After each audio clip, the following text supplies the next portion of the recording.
Salut à vous la famille, bienvenue dans la table de l'insertion pour ce nouvel épisode. J'ai un invité synonyme de luxe et à la fois d'humilité. J'ai nommé le responsable solier homme du flagship Louis Vuitton, Hugo Frano. Comment vas-tu?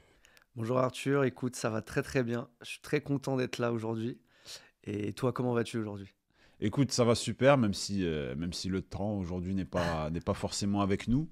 Comme tu le sais, et parce que tu m'as dit avant que tu avais l'habitude d'écouter les épisodes du podcast, et pour ça je te remercie. Tu sais qu'on commence toujours avec le parcours, parce que tu n'as pas 30 ans, tu es responsable soulier homme. Quand je dis du flagship Louis Vuitton, on parle bien du... 101 avenue Champs-Élysées. Eh oui, que tout le monde connaît pour y Exactement, ouais. être rentré, ou en tout cas passé devant. Comment on y arrive là, si tu devais me parler un peu de ton parcours? Parce que je pense que les 15 premières minutes, là, pas mal de monde vont être intéressés par le process qui est le tien. Bah écoute, Au feeling, comme tu fais d'habitude. ouais, bah écoute, comment on arrive là? Je dirais que j'étais un enfant déjà très peu scolaire, pour commencer. C'est Ouais. important de le souligner. Très peu scolaire, qui aime beaucoup. Enfin, si on regarde tous mes bulletins, je pense, de primaire, d'école primaire, collège, chaque trimestre, c'est le même commentaire. Enfant dans la lune.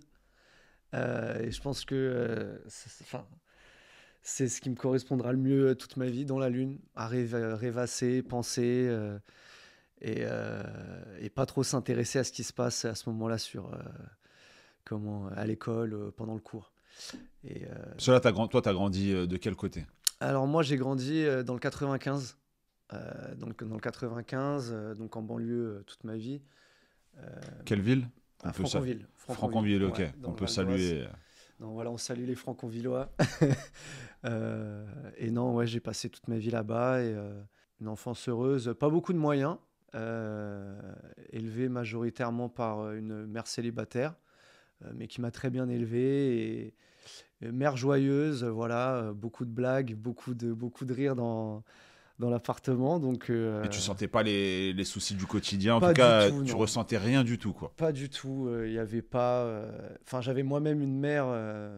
C'est quelque chose qui m'avait marqué. On y reviendra, mais moi, mes deux parents n'ont pas le brevet des collèges. Mes deux parents n'ont pas de diplôme. Ça nous fait un point commun. C'est vrai? Ouais, j'ai envie de me lever là, de De serrer faire la- le tour de la table de l'insertion là et de te serrer la main là.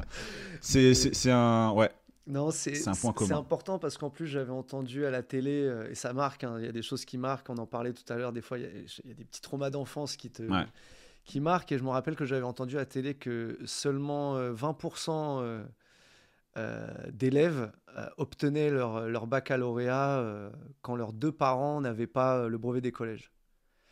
Donc tout de suite, en fait, tu pars avec 20%. Hmm. Voilà. 20%, c'est le nombre de personnes qui réussissent. C'était dans cette pool-là, voilà, Ouais. si tu veux.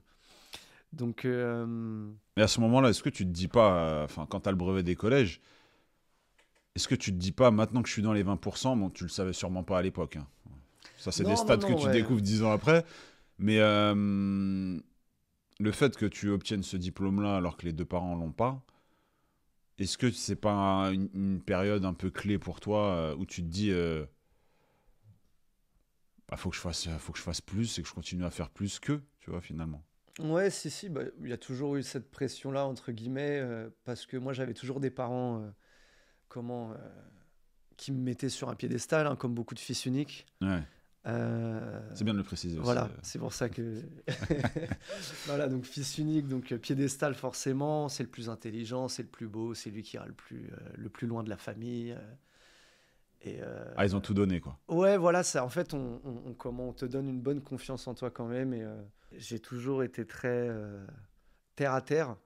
Et si tu veux, même quand j'ai vu que j'avais obtenu le brevet des collèges, je me suis pas dit ah, ça y est, j'ai fait une étape de plus. Je savais bien qu'on était dans d'autres époques Aussi, ouais. et que un brevet des collèges, même 20 ou 30 ans après, ça n'a pas le même poids qu'il y a 20 ans, 30 ans avant.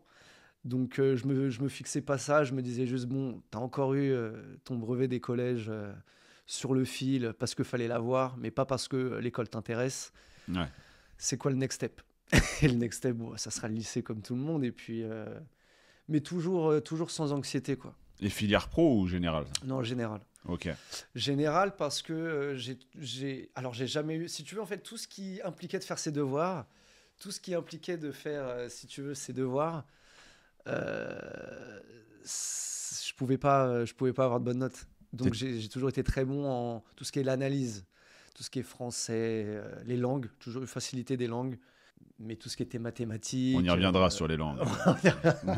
mais tout ce qui était mathématiques, scientifiques, pourtant, enfin, j'avais un fort intérêt dans ces matières-là et je l'ai toujours, même actuellement. Hmm.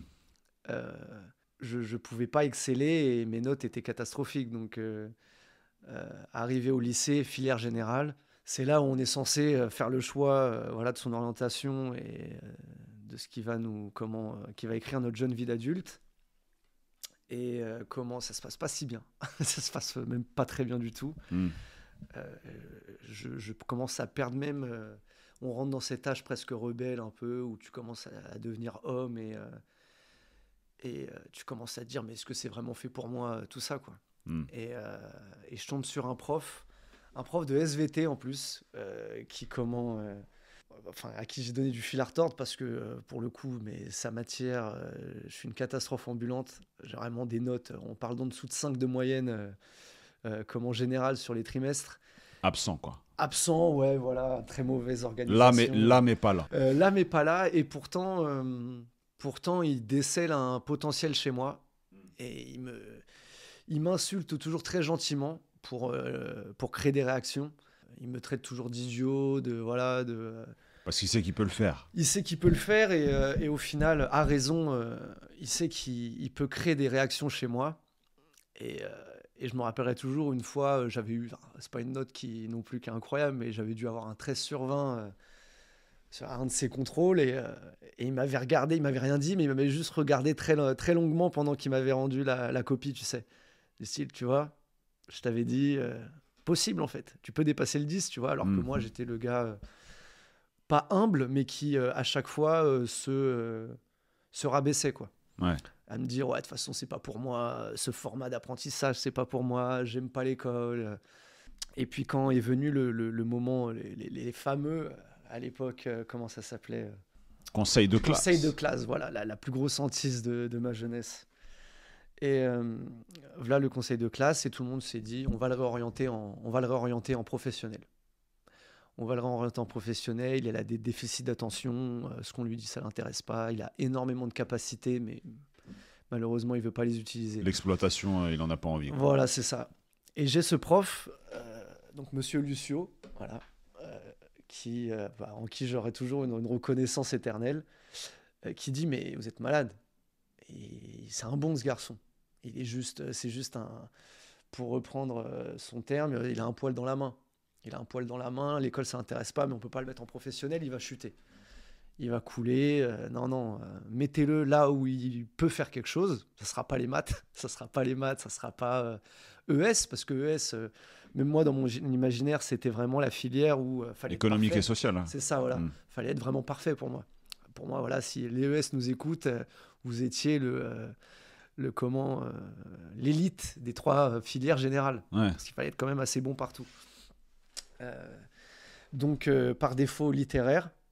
Voilà, littéraire, donc je sais qu'il y a beaucoup de stéréotypes avec la filière littéraire, mais moi c'était essentiellement parce que j'aimais les langues et je me débrouillais pas si mal en français, histoire, voilà.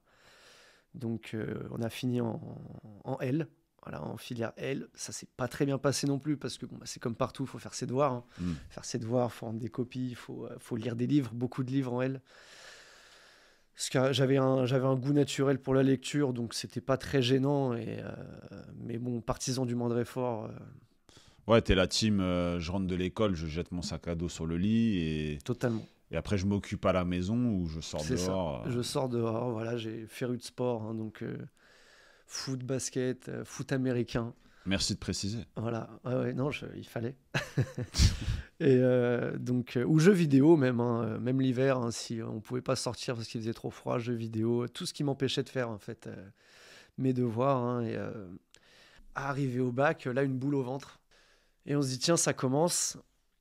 Et là, je vois que je suis pas prêt. Et je me lance dans des révisions de à un mois du bac, je me lance dans des révisions incroyables. Rattrapage, et je loupe mon rattrapage d'1 point. Je fais appel quand même, ça serait bête de ne pas faire appel. Et on me dit, nous mettrons, au vu de votre dossier, nous mettrons autant d'efforts dans votre appel que vous en avez fourni pendant votre année scolaire. C'est si bien formulé. Voilà, j'ai encore, t'as vu Ouais. les mots en tête. Donc voilà, je savais que ça voulait dire t'es gentil, mais t'as rien fait de ton année, donc je vois pas pourquoi on t'aiderait. Refais-en une ou dégage. Et donc là, clairement, je me rappelle, j'étais chez un ami, donc c'était l'été, on était au mois d'août et je savais pas quoi faire. Je me disais pourquoi se battre en fait, c'est quelque chose que j'aime pas. Faut pas croire que comment ça va s'améliorer voilà, juste parce que je le décide tout de suite. Et puis j'ai un ami qui était avec moi à ce moment-là et qui me dit mais réinscris-toi, qu'est-ce que tu t'en fiches, c'est juste 1 an et t'en as besoin. Et voilà, enfin le discours du baccalauréat quoi. On le salue. Voilà, et donc je vais chercher mon dossier scolaire au lycée parce qu'il fallait le récupérer à ce moment-là et je tombe encore sur Monsieur Lucio.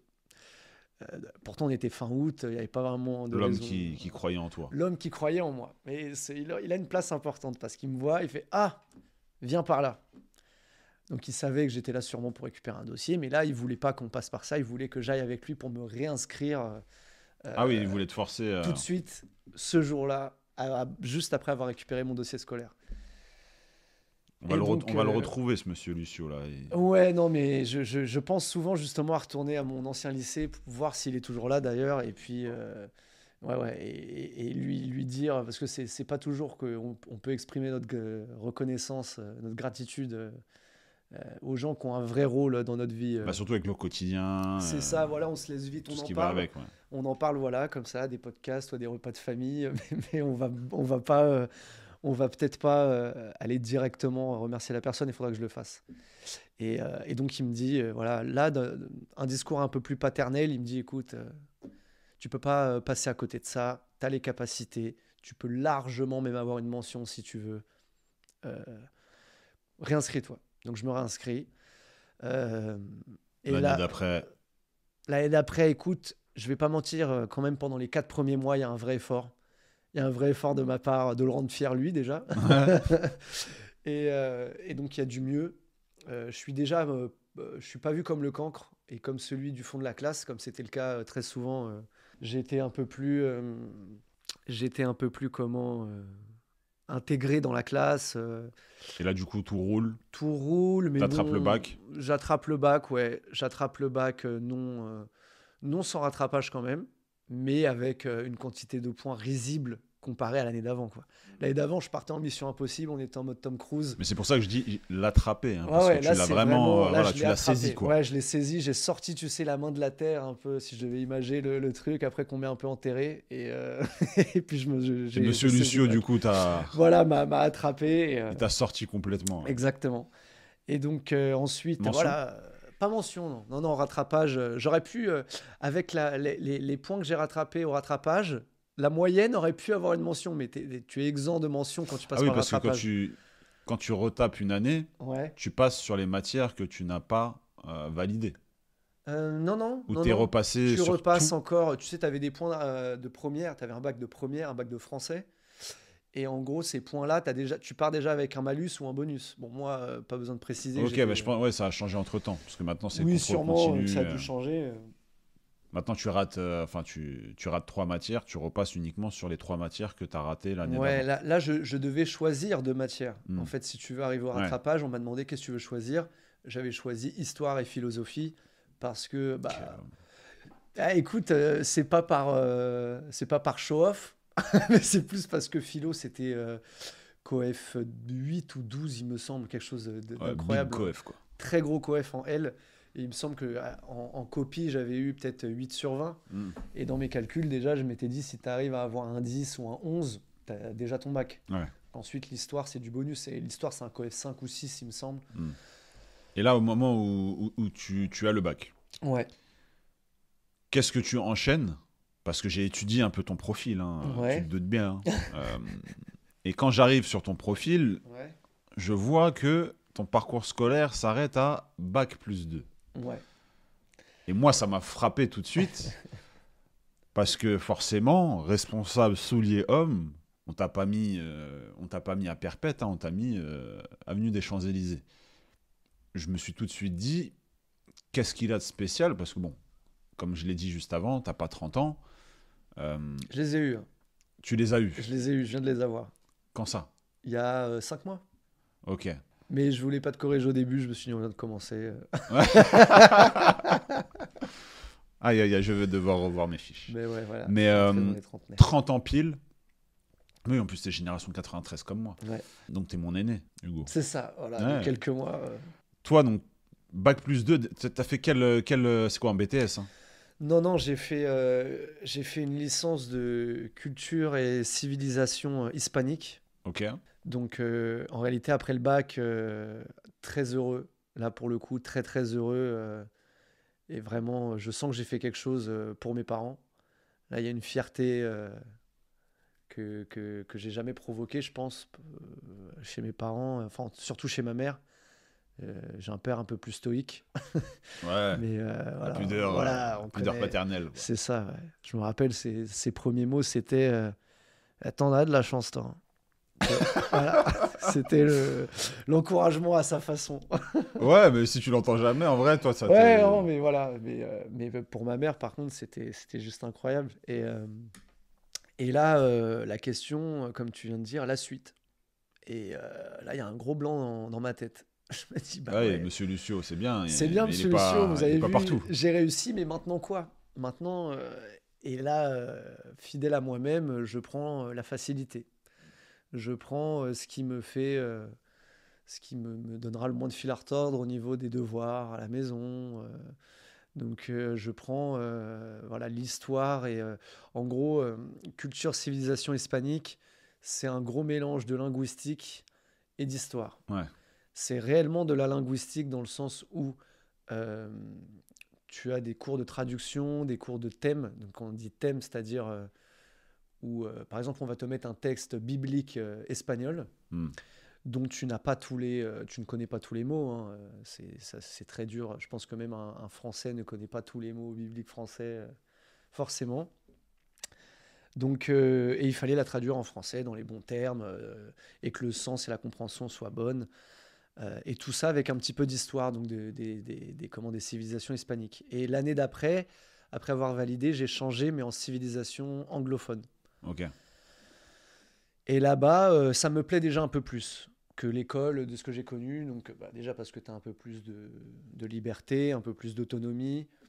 Euh, et clairement, là, on parle de mes matières préférées. Espagnol, anglais, histoire. Facilité pour les langues, donc Ouais, voilà. rien n'est dû au hasard. Voilà, c'est ça. Maintenant, on te demande quand même des devoirs à la maison. On te demande quand même beaucoup d'implication personnelle. Et là, tu redescends sur Terre. Et là, je me dis, putain, encore. Tu reviens dans tes anciens C'est ça. schémas. Et comme je t'ai dit, enfant dans la lune, toujours rêveur, je comprends pas qu'en fait, quelqu'un qui demande rien comme moi, qui gêne personne, qu'on me demande en fait Qu'on vient de te faire chier. Ouais, C'est un clairement, peu voilà, ça. je voulais pas te dire les mots, mais voilà, c'est En ça tout en cas, fait. toi, tu ressentais tout ça. C'est ça, moi limite, c'est presque avec mon cerveau voilà, de jeune homme de 19 ans, tu te dis, mais attendez, comment... Je veux juste mon diplôme, quoi. Voilà, c'est Laisse-moi ça, tranquille. puis j'ai une personne à construire aussi, là. J'ai des choses à penser, j'ai des choses à réfléchir, j'ai envie d'aller au bout des choses. Ouais. Et là, je dois repartir dans l'histoire des conquistas. Enfin voilà. Et au final, il y a quelque chose de très important d'ailleurs que j'ai pas dit. On y arrive, hein, c'est la petite transition. J'avais un job étudiant en même temps. Donc mon premier job étudiant, moi ma mère travaille chez Carrefour. Ok. A toujours travaillé chez Carrefour. Donc mon stage de troisième, Carrefour. Premier job à 18 ans, Carrefour. Donc mise en rayon, manutentionnaire. Voilà, et c'était très important et ça a été je dirais je dirais pas une tactique hein, de ma mère de me montrer le monde du travail comme ça tout de suite. Elle, il fallait en fait. Moi, j'ai deux, comme j'ai dit, hein, j'ai deux parents, ils n'avaient pas le brevet des collèges. Le travail, c'était super important. Hmm. Très, très important même. J'ai un père qui était un paramilitaire. Donc pour ceux qui ça parle, c'est les parachutistes. C'est vraiment une rigueur très forte. Et lui, il me disait toujours, tu sais, pour toi, j'ai un plan B, hein. Toujours ça, l'armée. Toujours pour toi. Ça nous fait deuxième point Deuxième commun, point ça. commun, ah ouais, c'était pas la menace de l'orphelin, enfin, la menace de l'internat ou quoi, non, c'était l'armée. Hmm. L'armée tout de suite. Et comment. Ça te dérangeait ou pas l'idée de ce plan B? Ouais, clairement, ouais. Ouais. Ouais, ouais, parce que. Liberté, tout ça, tu te sentais que il y allait En plus trop en fait, avoir. moi, ce qui me gênait déjà très jeune, c'était qu'on on me blâme autant, si tu veux, pour être dans la lune. C'est quelque chose qui me dérangeait, en fait. Oh là là, celui-là, toujours dans la lune. Hmm. Toujours dans... Et en fait, ça me dérangeait vraiment parce que bah, je trouve que c'est important en tant qu'humain de se faire un imaginaire, tu vois. Ouais. Et moi, je pense que c'est ces moments-là où, si tu veux, tu es en train de me raconter l'histoire, je sais pas moi, de Napoléon, qui est très importante, il n'y a pas de souci là-dessus, mais tu me racontes l'histoire de Napoléon à un moment où je suis en train de me questionner sur pourquoi le ciel est bleu. Hmm. Non, mais tu vois, genre, ça paraît stupide, hein, dit comme ça. Ben, Je moi, pense que ça va parler à plein de gens qui nous écoutent. mais à ce moment-là, bah, je regarde par la fenêtre. Et là, tu sais, ces moments-là où tes yeux ne clignotent plus, où tu es juste pris dans des théories en boule de neige. Et ça part et ça part. Et hop, on te ramène à la réalité des choses. Hugo. Et en fait, je pense que l'armée, ça représentait, si tu veux, l'opposé. C'était, tu te lèves à telle heure. Moi, mon père, il était super rigoureux sur l'hygiène, par exemple, sur bon, ce qui est normal, hein, mais je veux dire, il pouvait me laver les pieds à l'eau de Javel, tu vois. Hmm. Une bassine Ouais. d'eau chaude, eau de Javel, on me lave les pieds. Et lui, c'est parce qu'il avait subi sûrement un trauma. Il était en Nouvelle-Calédonie à ce moment-là. Et si tu veux, là, moi, c'est quelque chose qui se dissociait de mon personnage, l'armée. Et toi, quand tu arrives du coup pour faire la transition, tu vois, sur ce premier job où tu rentres dans le luxe, Ouais. ta mère, je pense, a été subtile dans justement les différents stages que tu as pu faire, le Ah premier bah oui, boulot, bien sûr. etc. Parce que Bien sûr. elle voulait te montrer aussi que si tu fais pas le taf scolairement, ce qui t'attend, c'est de travailler avec nous, etc. Nous qui Exactement. n'avons pas les diplômes. C'est pour ça que je te dis point commun, parce que moi, ma mère c'était pareil, mon père c'était pareil. Euh, il m'amenait, tu vois, moi, tous mes stages, je les ai faits via les parents, tu vois. Ouais, Stage bien sûr. G20, j'ai fait Carrefour aussi, je crois, début lycée. Ouais, Rien à voir avec ma filière et tout. Mais j'avais trouvé ça. t'as Et en connu fait, la le fait remise de en mettre rayon. Non, mais moi, ce qui m'avait frappé, ouais, c'est le fait de tirer des palettes. Et je me rappelle, ça m'a frappé. Je me suis dit, mais je me vois pas faire ça, tu vois, Toute une à vie, quoi. 40 piges. Ouais, bien sûr. Et Non, je me non, ouais. rappelle, ça a été un des déclics. Et j'avais comme plan B, via la famille et tout, hein, qui me projetait, qui faisait des planifications sur mon futur. Euh, il me disait, t'inquiète, il y a l'armée. Moi, c'était une idée qui me dérangeait pas, mais je voulais quand même faire le taf sur le plan A Non, pour parce essayer de que pousser le curseur le plus haut possible. c'est ça, au fond, on voit quand même que l'armée, c'est pas non plus une si mauvaise filière Ah, et quand puis on a. même, tu sais, on est très axé, enfin, on est plutôt physique, Oui, voilà, c'est pas comme si on mental, partait de si loin pour aller à l'armée. t'aimes aussi, je pense, le challenge, Oui, voilà. totalement, non, non, Et la fraternité, toutes ces c'est ça, choses-là je qui respecte vont avec, les et valeurs et tout, ça nous parle. c'est ça, je respecte énormément l'armée là-dessus, hein. Ouais. C'est juste que je me trouvais trop bah, dans la lune, encore une fois. Pour assumer Pour ce assumer, monde-là. voilà, je sais, il y a une partie mentale dans l'armée qui m'aurait pas dérangé. Donc, Mhm. comme tu dis, la partie challenge, la partie physique, où il faut aller au bout des choses et au bout de soi-même, mais ça, j'adore. Ouais.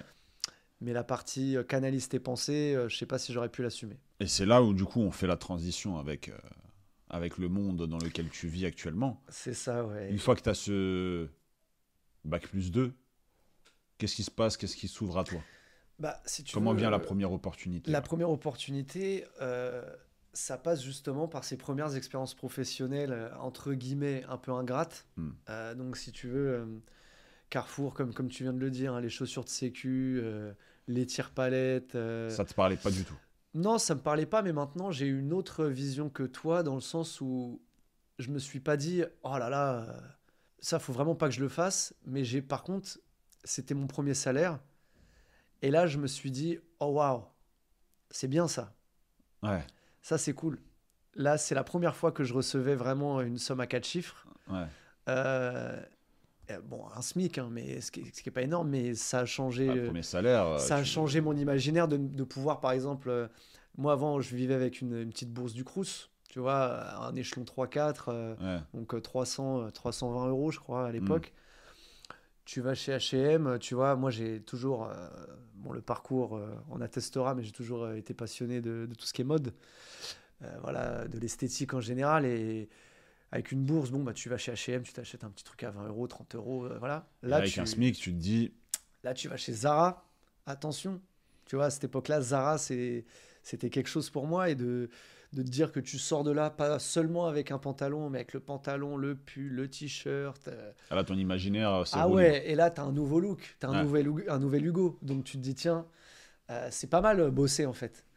Et du coup, j'arrête pas. Enfin, je veux dire, je continue de bosser chez Carrefour. Et puis, quand c'est pas possible chez Carrefour, parce que je faisais des saisons, des vacances scolaires, j'allais à l'entrepôt de mon père. Parce que mon père aurait pu faire un podcast avec toi, hein. Il a eu un très très beau parcours aussi, hein. Ah, mais tu sais, c'est pas nous. Ce que je souligne, moi, c'est pas forcément. Enfin, quand je cherche un invité, c'est pas forcément la réussite. Ah oui, non, non, mais je te C'est la parle réussite, de... mais aussi l'échec, tu vois. Ah bah, et après, J'ai après monté une l'armée, boîte, tu vois, pour ça te s'est dire, pas bien passé. Moi, ça m'intéresse aussi parce que bah, le but, c'est même moi, quand je fais mes épisodes, il y a toujours des moments qui vont Bien m'inspirer sûr. dans l'enregistrement. Et j'ai une entreprise, enfin j'en ai deux. Ouais. Tu te doutes bien que Ouais, bien sûr. j'ai besoin aussi de savoir c'est quoi les risques, qu'est-ce qu'il Ah faut oui, surtout non, pas totalement, faire. mais Après, ça non. dépend du Mais domaine, justement, etc. dans cette prise de risque, dans le sens où lui, c'est aussi lui qui m'a mis un petit peu sur le concept de j'ai pas de diplôme, c'est pas grave. J'ai pas de diplôme, c'est pas grave. Il avait un adage que je peux pas répéter, il est très vulgaire. Je sais pas, mais ça implique un couteau. Ok. Voilà, ça implique un couteau. Peut-être que ça parlera à certains, mais il disait souvent sur mon CV, j'ai ça et mon couteau. Voilà, et il disait tout le temps ça, j'ai ça et mon couteau sur mon CV. Et en fait, il part de vigile à Tati Barbès pour finir directeur d'exploitation d'un entrepôt, tu vois. Ouais. Et tout ça, ça a été juste des petits coups du destin et une abnégation et de croire en soi. Et si tu veux, ça m'a un peu lancé là-dessus. Et j'ai travaillé dans son entrepôt qui était, voilà, c'est de l'import-export, hein. Tu vides des containers, donc c'est pas mieux, hein, que Carrefour. Tu rentres chez toi, tu Mais mouches, Ascension, sans brevet, sans. Oui, Donc, voilà. tu as cet exemple-là de, malgré le manque de diplôme, Ah oui, mais après, bon, on ça, peut gravir mais les ça reste échelons. ce qu'on appelle des métiers ingrats. Dans le sens où c'est physique, tu rentres chez toi, tu mouches de la poussière, on te parle assez mal la journée, que ce soit les clients ou les collègues, bon, c'est pas, tu t'épanouis pas, quoi. Et puis là, j'ai un petit déclic où à l'université, je vois les autres, en fait, les autres camarades qui, eux, ont quand même des métiers universitaires. Je vois pas pourquoi, enfin, pourquoi ai-je pris un métier, si tu veux, entre guillemets, un peu ingrat en tant que métier étudiant. Je me dis, et en fait, je Ils pense travaillaient où, les autres? il y en a qui travaillent dans des petites sandwicheries très sympathiques à côté de l'université, tu vois, ou alors qui travaillaient voilà, dans le textile et qui pourtant partageaient pas l'amour que j'avais pour la mode, par exemple. Et, et si tu veux, je me dis, mais attends, moi aussi, peut-être que je peux avoir un métier un peu plus cool, un job étudiant un peu plus sympa, quoi. Ouais. J'avais toujours ce côté à me dire, ouais, toi, il faut que tu ailles dans le dur, tu vois. Et donc, je vais à Cours Saint-Émilion. Cours Saint-Émilion, donc ligne 14, hein, pour ceux à qui ça parle. C'est l'ancien siège social de Inditex. Ouais, ok. Inditex, Zara. Zara, Pull&Bear, Bershka, voilà.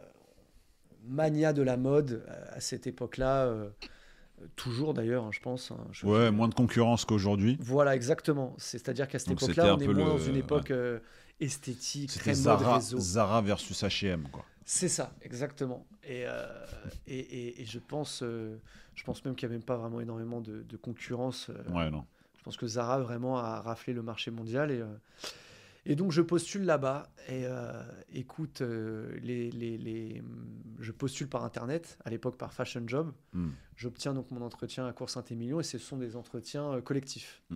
Ok, alors. Premier entretien d'ailleurs, même pour toi. pour moi, hein, parce que le reste, c'était quand même papa-maman. Piston, hein, à la Carrefour et l'entrepôt. Ouais. C'est pas vraiment des lieux où tu as besoin d'un entretien d'embauche. T'as deux bras, t'as deux jambes, tu sais porter des cartons, vas-y. Hein, Surtout à l'époque, je pense. Ouais, maintenant c'est peut-être plus, un peu plus cérémonialisé, quoi. Mais, Et donc j'arrive à l'entretien et donc là je suis avec plein de gens, voilà, donc beaucoup d'Espagnols. enfin d'hispaniques plutôt, pas que des Espagnols, des Mexicains, des Colombiens. Et là commence l'entretien qui dure à peu près 1h15. Et écoute, avec humilité, vraiment, je dirais que je me sentais différent pendant l'entretien. J'étais moins stressé, j'étais plus concentré sur les tâches demandées, parce qu'il y avait des tâches demandées, en fait, on te demandait de prendre un binôme, je me rappelle à l'époque, l'exercice, c'était, j'ai 5 minutes seulement, ou 3 minutes, hein, vraiment un laps de temps très très court, où je dois apprendre un maximum sur la personne. Et le maximum d'infos en 3 minutes. Enfance, professionnel, scolaire, tout. Et je dois en fait vous le vendre comme mon meilleur ami 3 minutes plus tard. Ouais. Et devant tout le monde. Et ensuite, je dois le faire en anglais. Tu vois. Et du coup, moi, je fais l'exercice. Je le fais très très bien. Mieux que les autres, je trouve. Voilà, pour être honnête. Je sors de cet entretien. 15 minutes plus tard, j'ai déjà un appel. Et moi, de base, je voulais travailler au Zara de Sceaux-Ouest, à Pereire-le-Valois. Ouais. Et vu mon niveau d'anglais et d'espagnol, la personne... Touristique, on a dit. Exactement, Ouais. voilà. Écoute, Hugo, on va te mettre plutôt sur Massimo Dutti, flagship Madeleine. Ah oui, c'est vrai qu'Inditex, C'est on Massimo pense Dutti. Zara, mais oui, ils sont pleins de C'est la filière, en fait, Massimo Dutti, c'est la filière qui se veut premium, qui se veut, pas luxe, hein, on ne peut pas prétendre à ça, mais premium de Inditex. Un Zara du luxe, quoi. Ouais. Voilà. Et donc, dans le 8e arrondissement, dans le quartier de la Madeleine. Aïe, aïe, aïe. Et donc, moi, jeune banlieusard, aucune idée de où se trouve le 8e, aucune idée de ce qu'est la Madeleine, aucune idée de ce qu'est Massimo Dutti. Et le lendemain à 9h, j'ai un entretien avec le manager de la section homme. Ouais. Et qui était espagnol, d'ailleurs. Et donc, j'arrive là-bas, je prends les transports. Ça fait un peu cliché, mais tu te sens un peu indien dans la ville. Ouais. Tu sais. Moi, je connaissais pas bien Paris à part les Champs-Élysées. Châtelet, les Champs-Élysées. Voilà à quoi se résumait ma Point commun pour beaucoup de banlieusards à Oui, l'époque, voilà. surtout, encore une Oui, fois. voilà, Hein. je pense que oui, hein, tous ceux qui ont été desservis par la ligne COH, par la gare du Nord ou la ligne C ont à peu près les mêmes points de Ouais. rencontre. Et donc j'arrive là-bas et très beau quartier, très très beau quartier, des enseignes très luxueuses dont avec lesquelles j'étais pas familière forcément. Et donc j'arrive là-bas et très beau magasin et je passe mon entretien avec ce responsable qui s'appelait Aitor, donc vraiment espagnol et qui me fait même un petit passage en espagnol pour voir si voilà, c'est pas du pipeau sur le CV et ça se passe super bien et à la Et fin l'aventure, elle commence comme ça. l'aventure commence comme ça, voilà. Donc Toi, tu kiffes? Tu te sens à ta place? ouais, là clairement coup de En foudre. plus, Madeleine, Non, quand Madeleine, tu découvres Paris, c'est ça, en fait, c'est la jour au découverte. lendemain. Le changement est radical. Tu passes de Carrefour, Montigny-les-Cormeilles à Massimo Dutti Madeleine. Tu passes des chaussures de sécu aux mocassins. Tu passes du gilet. Comment puis-je vous Putain, ils vous aider demandaient les mocassins et tout. Hein? Ils te demandaient les mocassins. Bien sûr, Oh bien là sûr, là. oui, bien sûr. Commande de mocassins avec les petits pompons sur le devant en daim, enfin magnifique. Petit costume, la petite broche. Et là-bas, par exemple, donc tu découvres ce monde-là, tu es dans une euphorie Ah, qui dure totalement. combien de temps chez Massimo Dutti? En tout et pour tout, l'expérience dure 3 ans. Ok. Ouais. Et pendant 3 ans, ton amour pour la mode, etc., grandit, je Amplifie suppose. Hein. totalement. Ah oui, bon.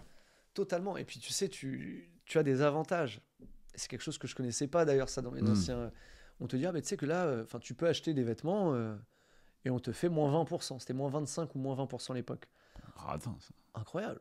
Et là, je me dis, c'est fou ça. Je vais avoir un salaire et en plus, j'ai des avantages. Mais c'est dingue. Et je suis bien habillé. Et je parle avec des gens différents tous les jours. Et en fait, si tu veux, je trouve cette corrélation entre intérêt personnel et intérêt professionnel. Ouais. J'ai l'impression d'avoir trouvé un métier où je peux exercer ma pensée. Et en plus de ça, j'ai l'impression qu'on me trouve bon à ça. J'ai l'impression voilà, que mes patrons me trouvent bon à ça. Donc, si tu veux, en finissant mon année universitaire, je commence à me dire les débouchés que j'ai, c'est pas énorme. Journalisme, ça m'intéressait pas vraiment à l'époque. Prof, Enfin, l'éducation, pas vraiment non plus. Ouais. Tourisme, ça aurait pu m'intéresser, mais avec mon cursus, c'était vraiment beaucoup du tourisme Amérique latine. Hmm. Pas vraiment comment... Et les salaires, les premiers salaires qu'on m'exposait me faisaient pas rêver, quoi. Ouais. Et je me dis, alors, tout ça d'études, tout ça de sacrifices pour ça, à la fin. Tu bossais quel jour, Massimo Dutti, pendant la période scolaire? Alors, j'avais un contrat 18 heures. Ok. Donc, je bossais le lundi après-midi, le mercredi, le lundi après-midi, le mercredi et le samedi toute la journée. Ok. Et ensuite, j'ai transformé ça, quelques mois après, en contrat 24 heures, où là, je faisais le dimanche également. Payé double, Voilà, triple. exactement. Et là, magnifique. Là, Et tu touchais la bourse quand même? Il me semble, oui. J'étais en train d'y réfléchir, justement. Je me disais, est-ce que c'était légal? Est-ce que ça l'était pas? Ouais, non, mais je sais même pas, moi. Je me rappelle plus honnêtement, Je mais sais même pas, mais... il me semble que si. Il me semble que je cumulais les deux pendant un petit moment et on a voisiné un SMIC, tu vois. Ouais, c'est génial. Et c'était génial et c'était une période de ma vie où tu découvres ton amour pour les vêtements encore plus et voilà où tu te dis tiens, est-ce que j'aurais pas trouvé le filon? Est-ce que j'aurais pas trouvé ce à quoi je suis bon et ce à quoi je vais finir mes jours? Et là, tu décides de Quitter signer, l'université, c'est ça. ouais. Quitter, l'université. tu démarres en CDI. Je démarre en CDI et Tu fais combien de temps en CDI plein? CDI plein, Sur les 2 3 ans. ans. 2 ans. 2 ans, Ok. Et comment pour faire la transition avec je dirais pas le moment phare, mais là où tu montes d'un cran. Ouais. Comment on arrive à, parce que c'est là une des parties aussi qui va nous intéresser, hein. Comment tu montes d'un cran en passant de Massimo Dutti au luxe, mais au luxe qu'on connaît. Alors, bon, déjà, il faut savoir que Massimo Dutti, c'est une très bonne école. Mm. C'est pas du luxe, mais en termes d'image, en termes de procédure de vente, de cérémonial de vente, elle se veut luxe. Mm. Et, Elle existe toujours en plus à la Madeleine, je crois. ah oui, oui, tout à fait. Ouais, C'est ouais. toujours le Ça me dit flagship, quelque hein, il chose. me semble. Et ça se veut luxe, le service se veut luxe, mais on n'y est pas. Mm. On n'a pas encore tous les éléments. Et si tu veux, au bout de 3 ans, comme dans tout, hein, que ce soit les relations ou voilà, le travail, on commence à vouloir explorer autre chose. Mm. On commence à se dire, bon, là j'ai vu tout, j'aimerais voir autre chose. Et se présente à ce moment-là Tommy Hilfiger, qui était dans la même rue, hein, c'est-à-dire boulevard des Capucines, rue des Capucines, me semble. Et donc, toujours un flagship, encore un flagship. Et là, je suis vendeur et caissier. Ok. Donc, T'aimes bien? j'aime bien. J'aime Ouais. bien parce que je vois de l'opération et je vois de la vente. Combien de temps là-bas? 9-10 mois. Ok. Et comment, du coup, tu arrives à passer de Tommy Hilfiger Au luxe chez Chanel. à la machine de guerre? Bah écoute, alors déjà, je n'y suis pour rien, si on peut dire. Ça ne vient pas de mon intention, c'est-à-dire que j'ai été débauché Mm. par une jeune femme ce qu'on appelle communément des chasseuses et chasseurs de tête, et qui mimait un achat pour son mari. Voilà.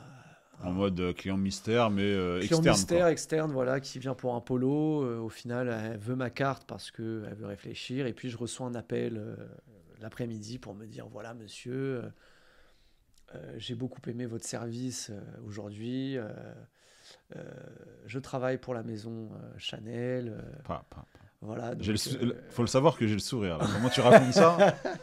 J'ai le sourire parce que c'est... Ouais, vas-y, non, continue. même moi, j'ai le sourire parce que c'est un très bon souvenir. Et Ouais. le souvenir que j'ai J'avais déjà fait 2 entretiens avant, il me semble, pour des maisons de luxe moins prestigieuses et ça avait pas abouti. Mm. Et surtout, ce qui m'avait changé là par rapport à Chanel, ce qui m'avait tout de suite marqué, c'est, pour reprendre une expression commune, il parlait pas chinois, quoi. Mm. Il t'expose, le professionnalisme est dingue. Il t'expose tout de suite tes avantages, comment la maison s'organise, ton salaire. Il n'y a pas de chichi. C'est tout de suite, on te met dans le bain, je te dis ce qui t'intéresse et moi je te dis ce qui m'intéresse. Mm. Et ça, j'ai beaucoup aimé. Et malgré que j'avais une connaissance très faible de la maison Chanel. Et surtout, c'était que pour un CDD de 6 mois. Comme beaucoup de maisons de luxe. T'as pris ce risque direct? Ah, mais totalement. Mais totalement. Je me suis même pas posé la question. J'étais en CDI et je le dis encore, je pense que je peux encore le dire, mais chez Tommy Hilfiger, c'était une très belle expérience. Surtout au niveau collègues. Ce sont les meilleurs collègues des meilleures ambiances de travail que j'ai connues. Et ça, tu quittes ça, c'est compliqué. Le salaire suivait pas, faut le dire.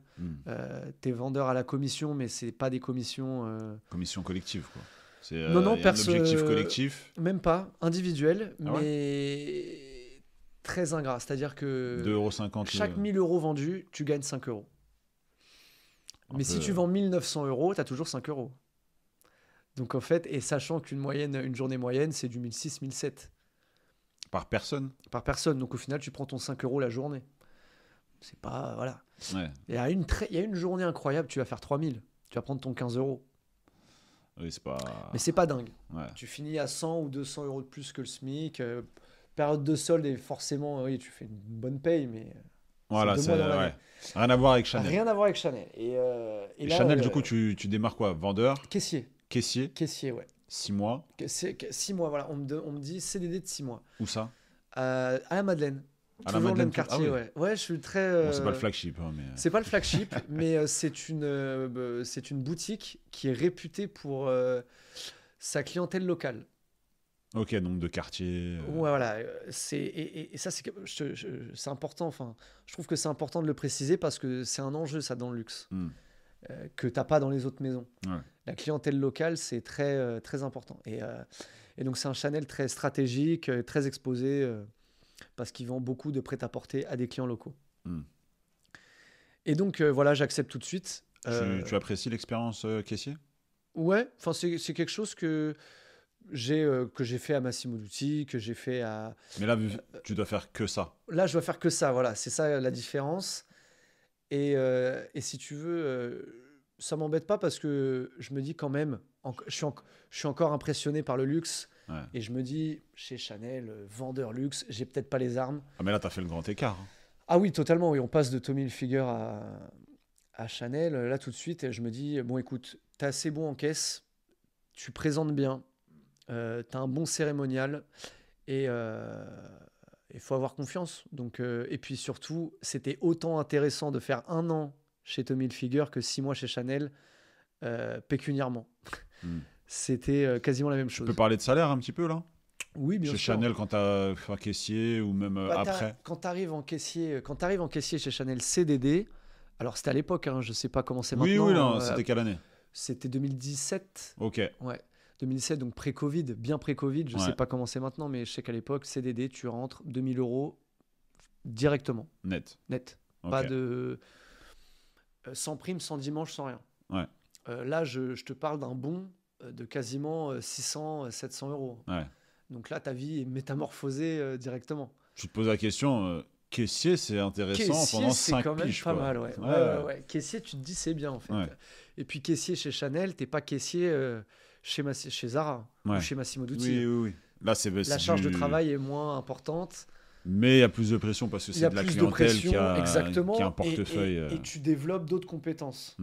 Tu développes une autre agilité professionnelle.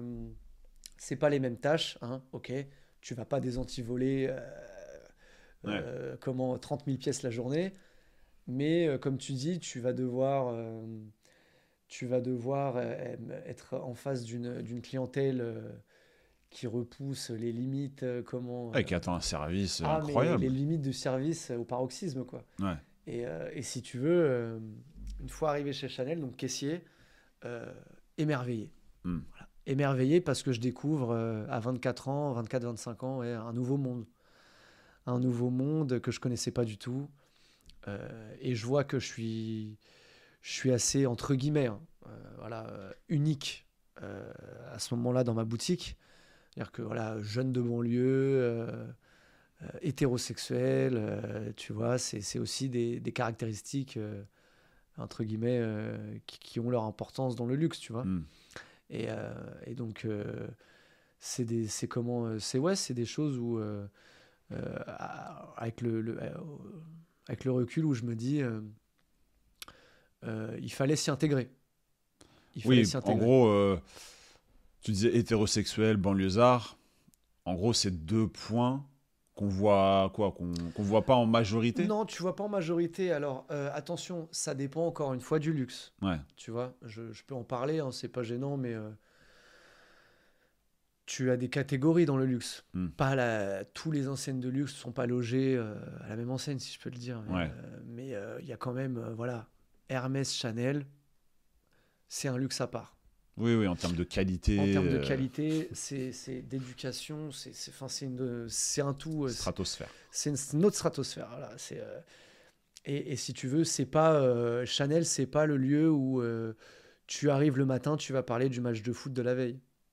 Tu vas pas parler des plus beaux dunks que tu as vus la nuit passée en NBA. Non, tu peux pas parler de ça. Tu vas plus parler de sujets auxquels j'étais pas très sensible avant. Et ça te développe et ça t'éduque en tant qu'être humain. Et quel sujet? Politiques, sociaux, culturels. Des discussions de grands, quoi. Des discussions de grands, voilà, exactement. Des discussions dont tu n'as peut-être pas forcément envie de parler à 9h, à 1h du réveil, tu vois. Et en tout cas, ça t'a... Je trouve que ça t'a tout de suite mis dans un moule spécial, quoi. Ouais, totalement. C'est... On discute avec toi parce qu'ils ont senti aussi que tu avais...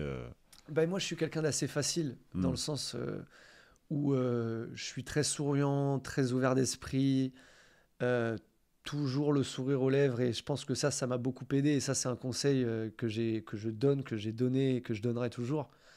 C'est que c'est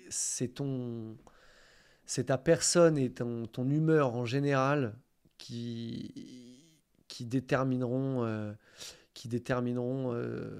ton attractivité. Enfin, la suite de ta carrière, en tout cas ton développement de carrière. Et comment les gens te perçoivent. C'est-à-dire que moi, je pense que ce qui m'a aidé dans ma carrière dans le luxe au début, parce que moi, je voyais toujours, hein, comme beaucoup sur Fashion Job, pour postuler à ça, il faut 5 ans. 5 ans d'expérience que je n'ai pas. Donc j'arrive tout penaud, voilà, avec l'envie de bien faire, mais pas avec l'expérience de quelqu'un qui a déjà travaillé dans le luxe. Et ce qui fait ma force, c'est, comme disait ma responsable de l'époque, ta constance dans ton humeur. On sait jamais quand ça va mal, quoi, dans ta vie On peut pas savoir, et de toute manière, on se dit même pas, ah, il est en train de feinter, qu'il va... Non, j'allais toujours bien. Toujours le sourire, toujours un bonjour qui te sort de ton ordinateur. Tu vois, c'est très important, et ça, c'est un conseil que je donne, parce que c'est ce qui te différencie au final de la concurrence, tu vois. C'est la définition du solaire. C'est ça, voilà, exactement. Alors ça, oui, totalement. Parce que je pense que c'est un mot que... C'est un mot que j'ai appris dans le luxe, tu vois. C'est un mot que solaire, je ne connaissais pas avant. Ah, c'est quelqu'un de solaire. Ah oui, ça, je l'ai entendu énormément. Et c'est quelque chose qui joue énormément dans le luxe. Et là où les CDI sont très cher payés. Et là, par exemple, du coup, pour revenir à ce parcours, ils te proposent quoi à la fin des 6 mois? On me propose direct. On est très satisfait de moi, très satisfait de ce que j'apporte en boutique. Et on me propose un CDI. Mais malheureusement, on n'a pas de CDI dans la boutique où je me trouve actuellement. Et ça leur fend le cœur. Mais pour le flagship, encore un flagship, pour le flagship qui vient d'ouvrir, rue Cambon, donc rue, pour les connaisseurs, rue mythique de Chanel. En face de l'Olympia. Ouais, c'est ça exactement, qui est collé à Tommy Hilfiger aussi. Hein. Ouais. Et donc il y avait déjà une boutique flagship, donc le 31, et là ils ouvraient leur nouvelle boutique au 19. Et au 19 rue Cambon, ouais, c'est ça. Et donc on me propose un CDI là-bas. Nouvelle expérience, ouverture de flagship. Donc je me sens honoré. Je me dis, écoute, déjà obtenir un CDI directement après son premier CDD Chanel, de ce que j'ai compris, c'était pas quelque chose de très commun. Et là, je fais quelque chose d'encore moins commun. Je refuse. Et je refuse. Et là, ma responsable me regarde avec des gros yeux et me dit mais Hugo, comprends bien que si je te propose un CDI là-bas, ça veut dire que je n'en ai pas ici. Elle me dit ici, je pourrais que te proposer un CDD. Et je lui dis oui, mais je suis à la maison ici. Et moi, ça, c'est important. Je lui ai dit mais si je prends, parce qu'elle avait qu'un CDD de 1 an, sachant qu'on peut accumuler seulement 18 mois de CDD. Ouais. Elle m'a dit, d'accord, Mais dans un an, t'es plus là. tu comprends qu'au bout d'un an, si je n'ai toujours pas de CDI à te proposer, je ne saurais pas quoi faire. Et je lui ai dit oui. Je lui ai dit, c'est pas grave. Et donc, elle me dit, ok. Elle m'a fait écouter. Je fais, moi, ça me garantit au moins d'être 1 an avec vous ici. Et là, je vois elle a été touchée par la décision. Ah, ta flèche à... De se dire, il joue pas la sécurité encore. Il joue pas la sécurité. Il préfère rester avec nous parce qu'il a vraiment une alchimie dans cette boutique plutôt que de dire non au gros flagship et au CDI. Atypique.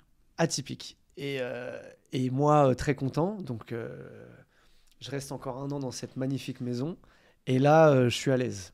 Je prends mes marques. Avec mes collègues, ça se passe super bien. Et je prends plus en plus d'argent.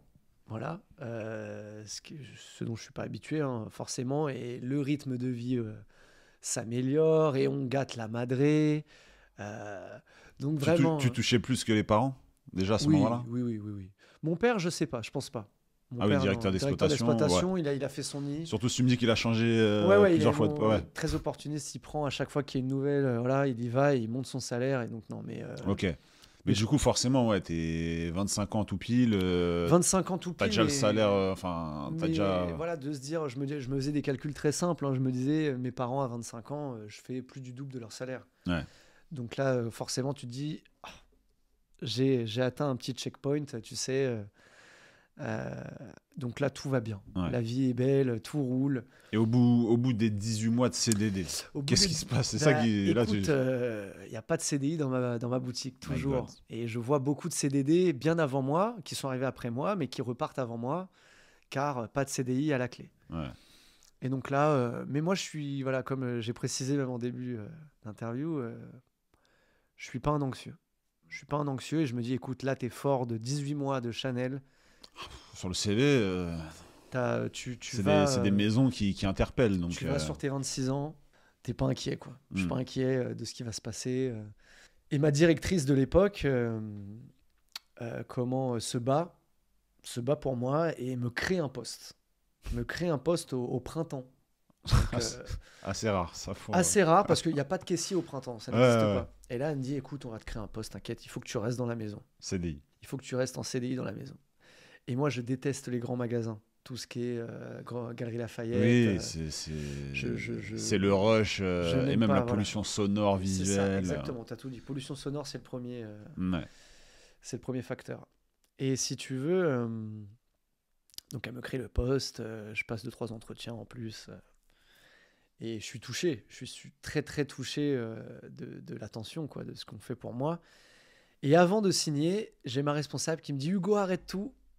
On a réussi à avoir un CDI dans notre boutique. » Donc là, je suis plus qu'heureux parce qu'en plus, on ne se le dit pas forcément quand on n'est pas dans le milieu, mais obtenir un CDI pour un caissier plutôt qu'un vendeur, ça en dit beaucoup. Oui. Parce que en termes de vendeur, il peut faire la caisse. C'est ça. Même si je pense que chez Chanel, dans ton flagship, là, oui, c'est dissocié. À l'époque, c'était dissocié vraiment et c'était très important que ça le soit. Et vaut mieux pour que la personne qui soit à la caisse soit centrée à 2000% sur le bien-être de son client. Exactement. Et puis il y a énormément de procédures dans le luxe. Ouais. Énormément de procédures qu'on ne trouve pas. Et c'est là tout l'enjeu, la difficulté du métier de caissier et des opérations entre guillemets dans le luxe, c'est que y a des procédures qui n'existent nulle part ailleurs, notamment pour dans les grandes lignes pour arrêter ou freiner la revente. Voilà, dans les grandes lignes. Après il y a plein d'autres facteurs. Et donc là CDI Chanel qui tombe à point parce qu'on arrive en 2019, 6-7 mois avant le Covid. Donc tu te dis bon, les choses sont bien faites. Et donc là voilà, on est CDIsé dans ce que je pense être la plus grande maison de luxe au monde, à côté de Hermès. Voilà, c'est un peu la guéguerre. Et donc très heureux, très fier. Et là, on se dit, je commence à mettre un gros pied quand même. Tu commences à être quelqu'un. Je commence à être quelqu'un là dans le... Non, genre je me dis peut-être pas ça tout de suite, mais je me dis tiens, j'ai un pied dans le luxe. J'ai un pied CDI dans le luxe. Et ça, c'est quelque chose. Et on est très content. Et, En plus, banlieusard, tu vois. voilà, c'est ça. Tu sors de Franconville. Je m'attendais pas à voir tu te projettes pas là-dedans non. à 18 ans, quoi. Non, et tu te dis pas que tu auras un si bon salaire si vite avec un parcours scolaire si bâclé et si tumultueux. Ouais. Donc, au final, rassuré. Tu vois, rassuré de se dire, tiens, en fait, il faut juste que avec mon état d'esprit du quotidien, c'est-à-dire beaucoup de bonne humeur, beaucoup de curiosité et beaucoup de confiance en ce que l'avenir peut porter, Ouais. on peut arriver à des choses sympas, voilà, sans se focaliser trop sur les échecs ou sur les périodes de mou, voilà. Et donc là, on commence une petite routine chez Chanel. Là, on commence à se dire, bon, voilà, j'ai mon CDI, what's next? Et là, on commence à prendre en compétence, en confiance, en légitimité. Et donc ça s'acquiert à travers le temps. Et là, tu passes de caissier à vendeur ou... Non, toujours pas, parce que si tu veux, après, par la suite, je vois ce qu'est un vendeur dans le luxe. Et c'est compliqué. Hein. On te demande peut-être un peu plus de choses. Ah, honnêtement, moi, quand je finis mon métier de caissier, à 19h, j'ai fini mon métier de caissier. Ouais. Un vendeur, lui, c'est pas le cas. Hein. Ouais, si le client est encore dans la boutique, vous ne fermez pas tant que... Mais encore plus simplement, il 21h. suffit que ton client ait juste un fuseau horaire différent. Eh ben voilà, c'est fichu pour toi. À minuit, tu vas recevoir des demandes. Bah oui, en plus, tu m'avais dit VIP, VIC. Ah bah c'est ça. Et là, et si tu veux, moi, ce qui me fait changer, entre guillemets, de poste, ce qui me fait donner en compétences, ce qui me propulse au niveau des responsabilités, c'est le Covid. Et j'allais y venir. Ouais. Là, j'allais te parler d'avant, après Covid. Est-ce qu'il y a eu un changement? Oh, mais radical. Bah oui, forcément. Radical. T'es toujours chez Chanel à ce moment-là? Toujours chez Chanel. Ok. Toujours chez Chanel, et chance d'être chez Chanel à ce moment-là, hein, parce que c'est une des entreprises qui te paye à 100%, ouais. Qui prend fierté à te payer à 100%. Bon, non, sans petite monnaie d'échange derrière. Hein. Il fallait qu'on leur donne des heures derrière à leur bon vouloir, hein, attention. Oui, mais vous vous sentez quand même redevable parce redevable que à fond, ouais. C'est une période où tout le monde était en panique d'un point de vue financier. Est-ce que je vais être payé, chômage partiel? C'est ça, je parle que pour ma propre personne, ouais. Mais moi je vis ma meilleure vie pendant le Covid. J'ai mon salaire à 100%. Chez la maman? Chez la maman à ce moment-là. Ouais. Chez la maman à ce moment-là, donc les bons petits plats, on se commande des baskets, toutes les choses qu'on n'a pas pu se payer avant, si tu veux, qu'on rêvait, qu'on faisait du lèche-vitrine quand on n'avait pas le salaire pour. Et au moment de sortir du Covid, vous reprenez à quel moment chez Chanel? Alors, pendant déjà le Covid, on faisait des Zooms, des conférences sur ce qui allait se passer après. On essayait de faire le terrain. Ouais. Voilà, et il y a un mot qui sort dans le luxe en général du Covid et qui est très très important pour la suite. Ça s'appelle le clienteling. Le clienteling, c'est comment tu animes tes clients à distance. Donc le Covid, là, il prend tout son rôle. C'est-à-dire que c'est là où a vraiment commencé le clienteling dans le luxe. Avant, il existait, mais moindre. Là, aujourd'hui, maintenant, dans le luxe, c'est un enjeu primordial, quoi.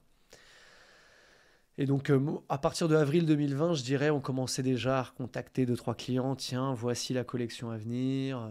Voilà, histoire de ne pas perdre le contact. Ouais, surtout générer du chiffre d'affaires. Générer un petit peu de chiffre.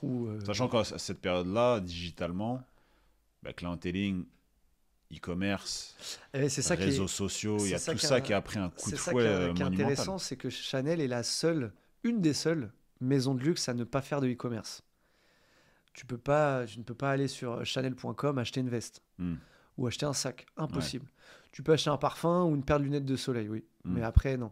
Donc, c'est pas du tout sur ça qu'ils comptaient. Ils comptaient plus sur la réouverture de leur boutique et surtout des conditions de réouverture pour qu'elle soit le plus fluide possible et qu'elle rapporte le plus d'argent possible. Ouais. Et donc, on réouvre en mai 2020. Il me semble, 18 mai 2020, quelque chose comme ça. Donc là, moi, moralement, je prends un coup. Retour au taf. Retour au boulot. J'ai très bien vécu mon Covid et là, je retourne au boulot masqué, avec des plexiglas partout, avec une clientèle locale. En plus, toi, oui, caissier, donc Caissier, ouais. plexi, Ah oui, plexi, oui, vraiment un bunker, quoi, bunkerisé. ouais. Et je me retrouve avec une clientèle locale.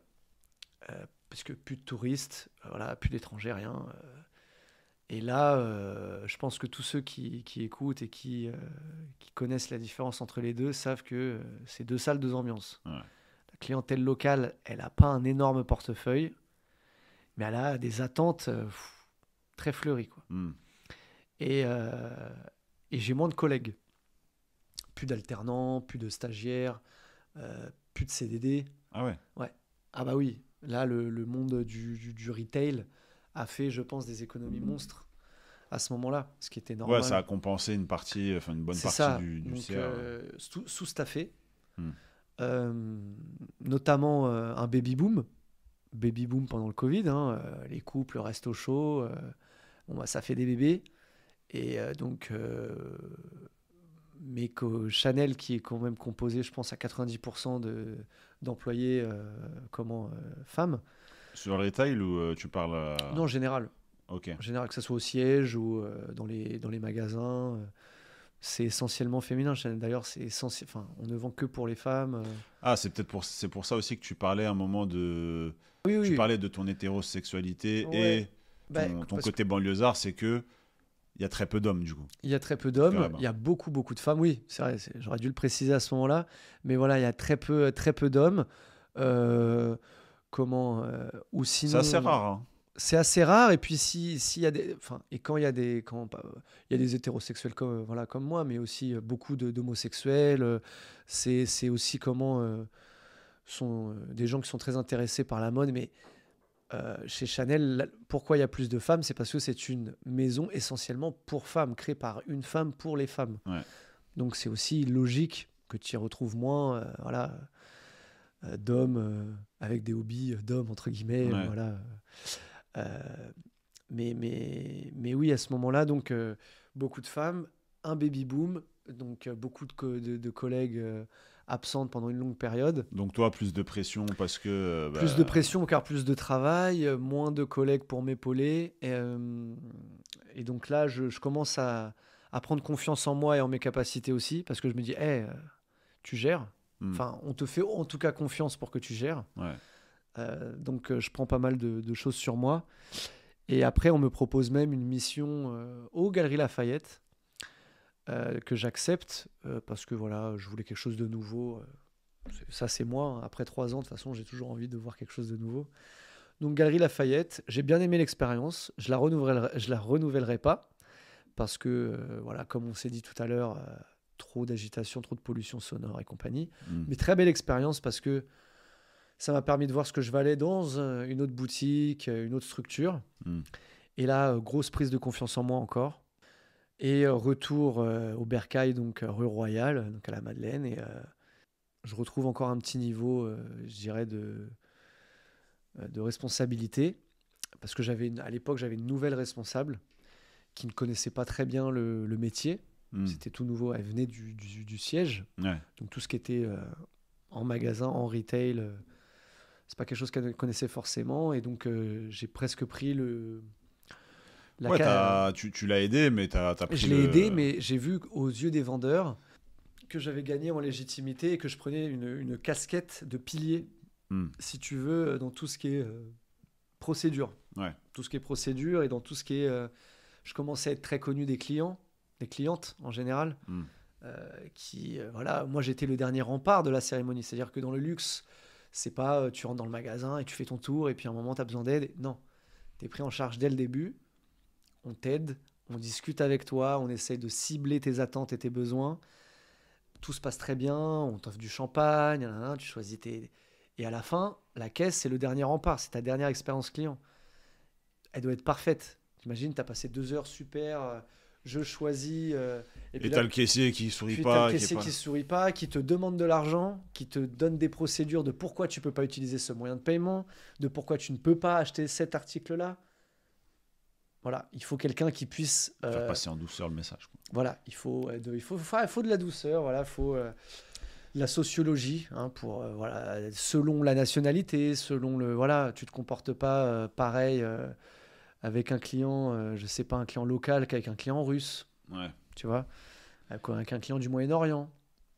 Donc voilà, c'est pas pareil. Et là, tu prends du galon, Ouais. tu continues à prendre confiance en toi. Mhm. À quel moment, et là pour faire la transition avec ce qui se passe actuellement pour toi, Mhm. à quel moment Louis Vuitton débarque dans ta carrière, ta jeune carrière dans le luxe? Louis Vuitton débarque après une petite déception. Ouais. Je dirais une petite déception chez Chanel qui m'a pas poussé vers la sortie, mais qui m'a encouragé à l'étape suivante. Ouais. Dans le sens où, si tu veux, on arrivait à ma 5e année chez Chanel, je voulais évoluer. Je considérais que mon poste que j'occupais actuellement, je faisais un petit peu de vente de temps en temps en plus, tu vois. Ouais. J'étais versatile, je connaissais très bien mon métier de caissier. Je commençais à connaître mon réseau parce que j'allais aider un peu partout, dans toutes les boutiques. Ouais. Je connaissais mon réseau de collègues, je connaissais mes clients, les clients de mes collègues qui me connaissaient et m'appréciaient également. Mm. Je commençais à me dire, attends, il faut que j'évolue là. Là, il faut, ok, c'est officieux, là, je veux de l'officiel. Voilà. Et Chanel te dit non. Chanel ne me dit pas non, mais me dit, il faut attendre. Il faut être patient. Il faut attendre encore un an et pour ça, il faudrait que tu ailles là. Grand magasin. Et là, je me dis non. Je me dis non, pas encore des grands magasins. J'ai déjà fait, vous me referez plus le coup. Je sais très bien, il y a aussi un enjeu de budget. Ça, dans toutes les maisons de luxe, elles ont toutes empathie du Covid. Hein. Donc là, c'était pas on cherche à développer Hugo. C'était j'ai plus de caissier aux Galeries Lafayette. Trouvez-moi quelqu'un qui a à cœur de faire des heures sup, qui a à cœur d'évoluer, qui a à cœur de mettre de sa personne à fond et s'oublier un petit peu. Mm. J'étais pas dans cette optique-là. Là, Ouais. j'étais dans l'optique de j'ai envie de me développer, j'ai envie d'être récompensé pour ces années de Covid où j'ai donné le meilleur de ma personne perso et pro. Ouais. Et à Et ce là, moment-là, une chasseuse de tête encore. qui vient chez Chanel en qui tant vient que chez Chanel client. en tant que cliente. Voilà. Ouais. Je donnerai pas son nom ou quoi, hein, mais elle a jamais cherché à me déloger de chez Chanel ou quoi. Mm. Ça a juste été une conversation très saine. Et elle m'a dit, bah écoute, on peut se boire un verre si tu veux et on en parle. C'est ce que j'ai fait.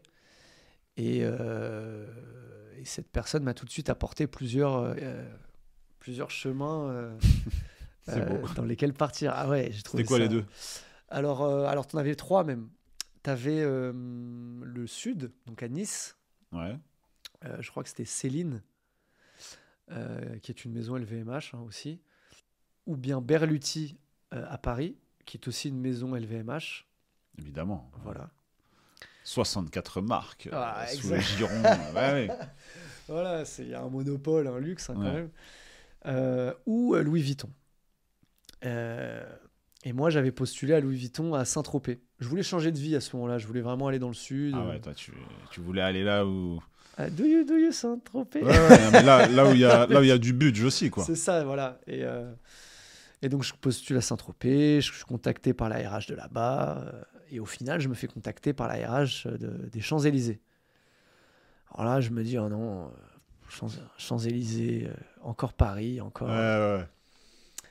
Et donc, je rencontre dans un premier temps, non, je rencontre pas la RH. Je rencontre une responsable de pôle, donc ce qui est l'équivalent d'une directrice de boutique. Hein, sauf que le flagship des Champs-Élysées est tellement énorme que tu as besoin d'un directeur et ensuite de directeur ou directrice de pôle, de section. Mm.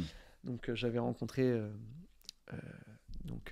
une directrice de pôle et qui m'a fait mon entretien. Donc, à la base, pas pour quoi que ce soit. On ne savait pas vraiment dans quoi on allait me mettre. Mais moi, c'était très flou, en fait. Je ne savais pas dans quoi je postulais. Est-ce que c'était de la vente? Est-ce que c'était de la caisse? Est-ce que c'était quoi que ce soit d'autre?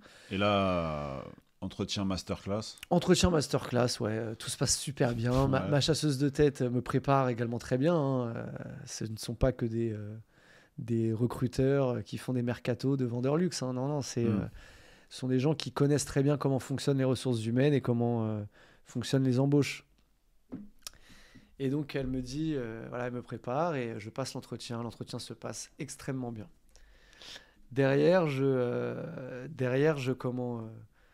J'enchaîne avec un autre entretien avec une RH cette fois. Et cette RH, pareil, masterclass. Tout se passe très très bien. Et là, ils se regardent, ils se disent, attends, on n'avait pas de poste, Ouais. mais le gars, faut pas le laisser partir à Saint-Trope. C'est ça, voilà.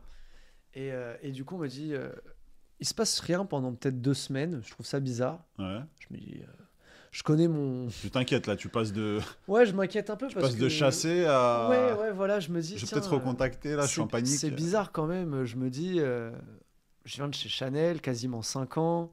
Je suis recommandé par 2 personnes, dont 2 grosses têtes de Chanel Europe. Je me dis, c'est bizarre, il ne doit pas y avoir énormément de candidats comme ça. Enfin, Ouais. voilà. Et puis, au bout de 2 semaines, je reçois un appel de ma chasseuse de tête qui me dit, Hugo, non, ils prenaient leur temps, mais t'en fais pas, il y avait quelque chose au bout. Je dis, tiens, c'est bizarre. Fais-moi rêver. Elle me dit, écoute, j'ai pas tout compris, mais je crois qu'ils veulent t'offrir un poste de responsable, quelque chose, j'ai pas bien. Voilà. Je dis, ok, d'accord. Et tu vas rencontrer le manager de cette section-là, apparemment. Je dis, ok. Donc je le rencontre. Il se passe 2 heures d'entretien. Je me rappelle 11h, 13h. Et donc là, le poste qu'on m'offrait, c'était d'être responsable être l'adjoint de ce manager-là, donc responsable des relations privées.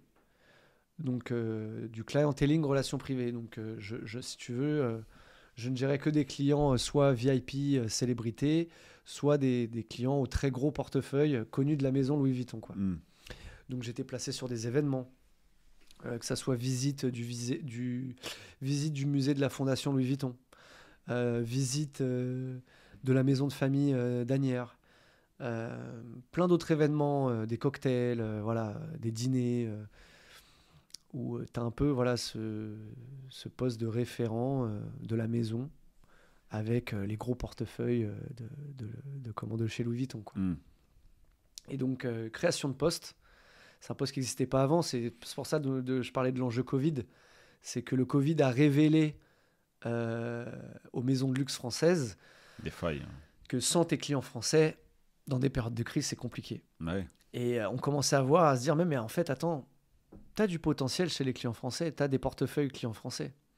Il nous faut des managers, il nous faut des responsables, il nous faut de quoi les animer, en fait. Il nous faut de quoi les faire revenir régulièrement en boutique. Il nous faut de quoi les chouchouter. Si, par exemple, on est amené un jour à refermer nos frontières. Mm. Voilà.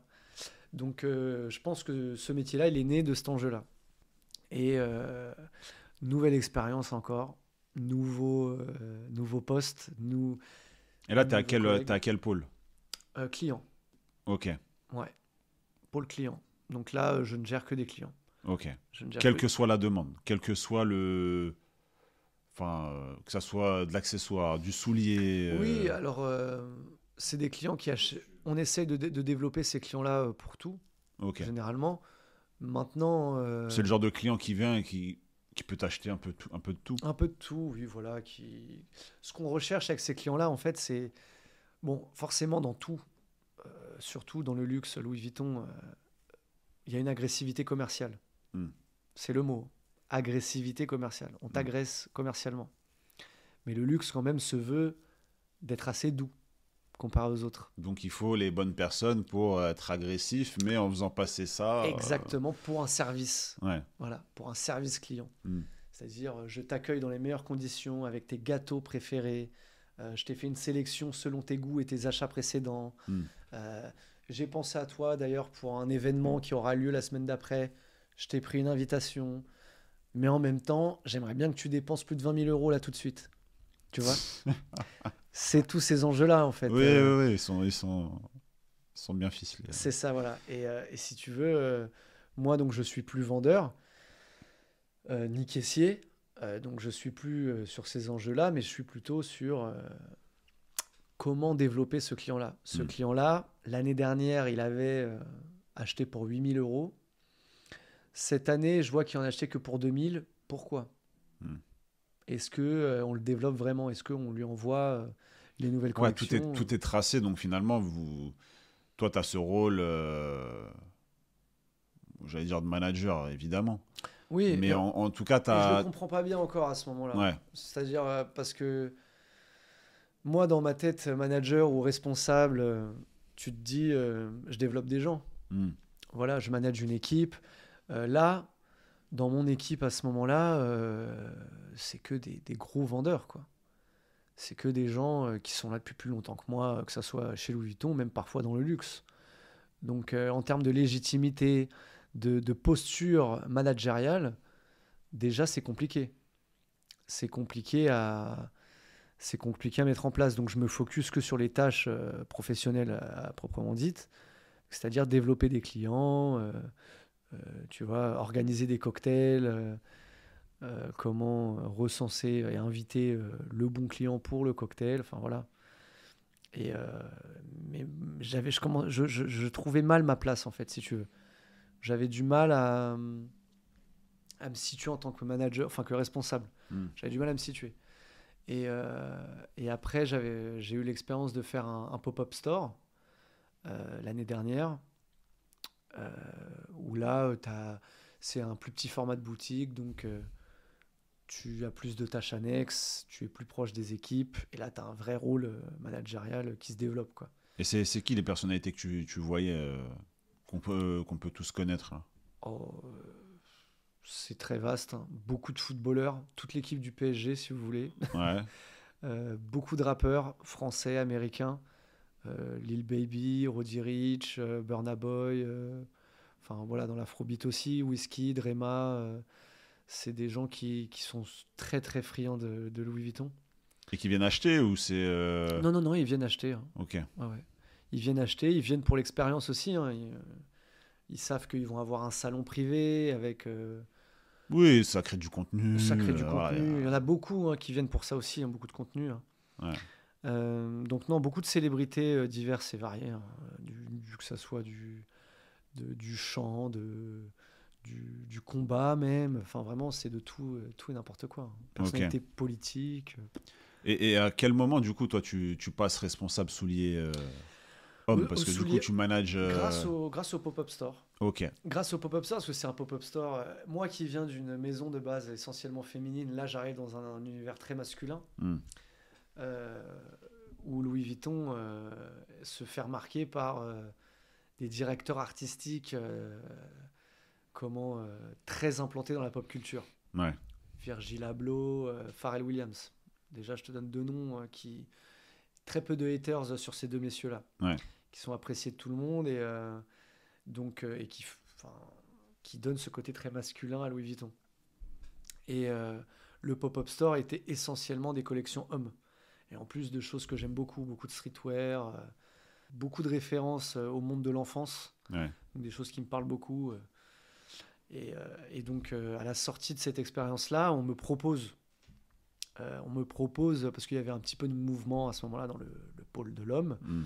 on me propose voilà, un poste de responsable sur la partie souliers. Ouais.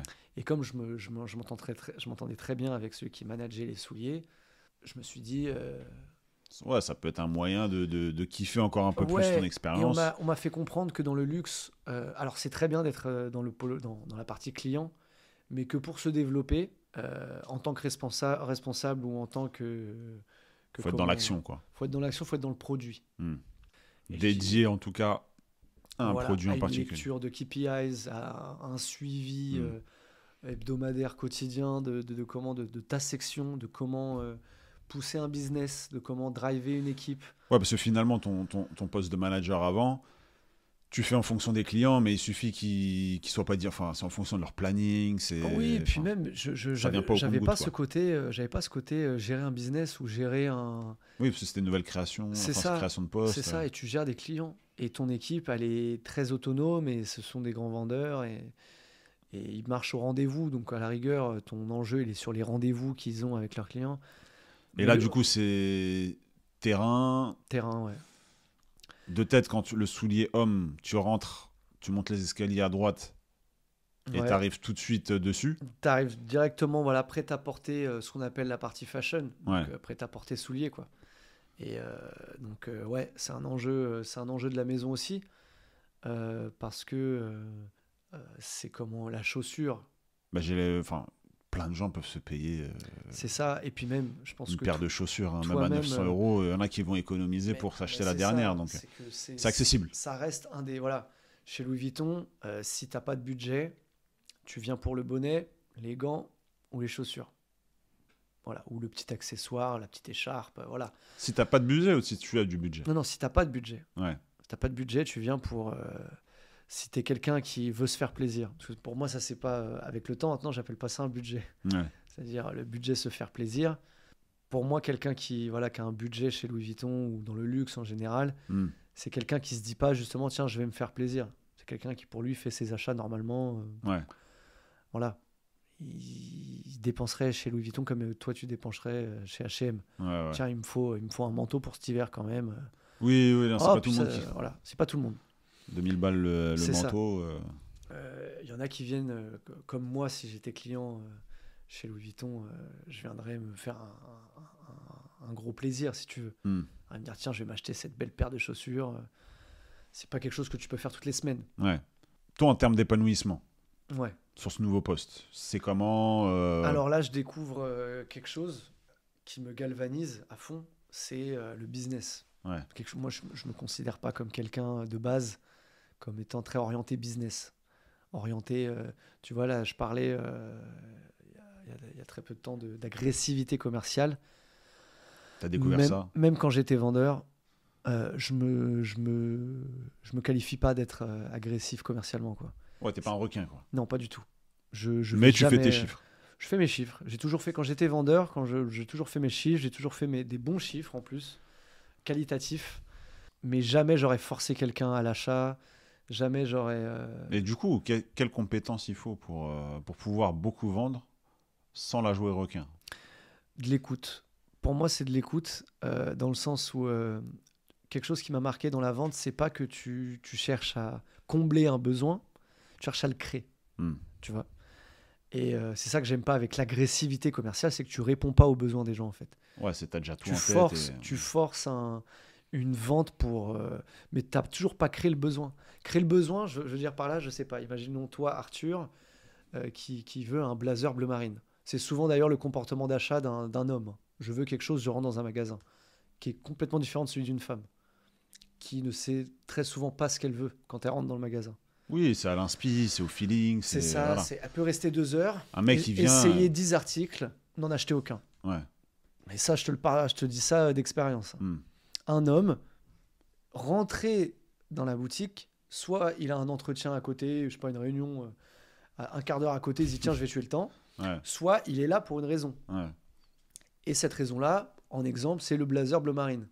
Tu viens pour un blazer bleu marine. Tu ne sais pas qu'est-ce que tu veux comme blazer bleu marine, mais tu veux ce blazer bleu marine.